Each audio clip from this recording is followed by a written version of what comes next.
اور تمہیں بتوں کی پرستش سے روکتے ہیں، سچ بولنے اور پرہیزگاری کا حکم دیتے ہیں۔ لہٰذا اگر یہ باتیں جو تم کہہ رہے ہو سچ ہیں تو ان قریب وہ اس جگہ کا مالک ہو جائے گا کہ جہاں میرے یہ دونوں پاؤں ہیں۔ مجھے معلوم تھا کہ وہ پیغمبر آنے والا ہے، مگر مجھے یہ معلوم نہیں تھا کہ وہ تمہارے اندر ہوگا۔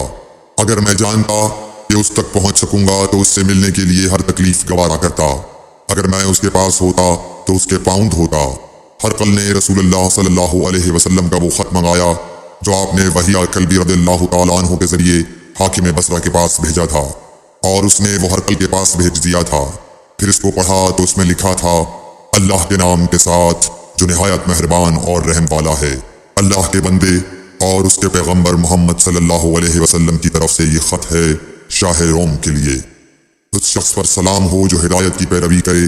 اس کے بعد میں آپ کے سامنے دعوت اسلام پیش کرتا ہوں۔ اگر آپ اسلام لے آئیں گے تو دین و دنیا میں سلامتی نصیب ہوگی، اللہ آپ کو دوہرا ثواب دے گا، اور اگر آپ میری دعوت سے روگردانی کریں گے تو آپ کی رعایا کا گناہ بھی آپ ہی پر ہوگا۔ اور اے اہل کتاب، ایک ایسی بات پر آ جاؤ جو ہمارے اور تمہارے درمیان یکساں ہے، وہ یہ کہ ہم اللہ کے سوا کسی کی عبادت نہ کریں اور کسی کو اس کا شریک نہ ٹھہرائیں، اور نہ ہم میں سے کوئی کسی کو خدا کے سوا اپنا رب بنائے۔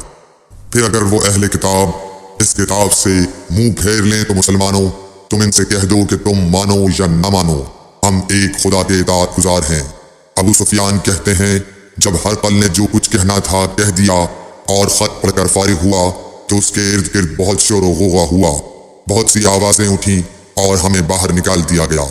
تب میں نے اپنے ساتھیوں سے کہا کہ ابو کبشہ کے بیٹے حضرت صلی اللہ علیہ وسلم کا معاملہ تو بہت بڑھ گیا، دیکھو تو اس سے بنی اصفر روم کا بادشاہ بھی ڈرتا ہے۔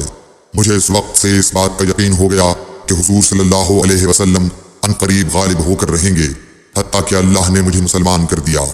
راوی کا بیان ہے کہ ابن ناطور ایلیا کا حاکم ہرقل کا مصاحب اور شام کے نصارہ کا لاٹ پادری بیان کرتا تھا کہ ہرقل جب ایلیا آیا ایک دن صبح کو پریشان اٹھا تو اس کے درباریوں نے دریافت کیا کہ آج ہم آپ کی حالت بدلی ہوئی پاتے ہیں، کیا وجہ ہے؟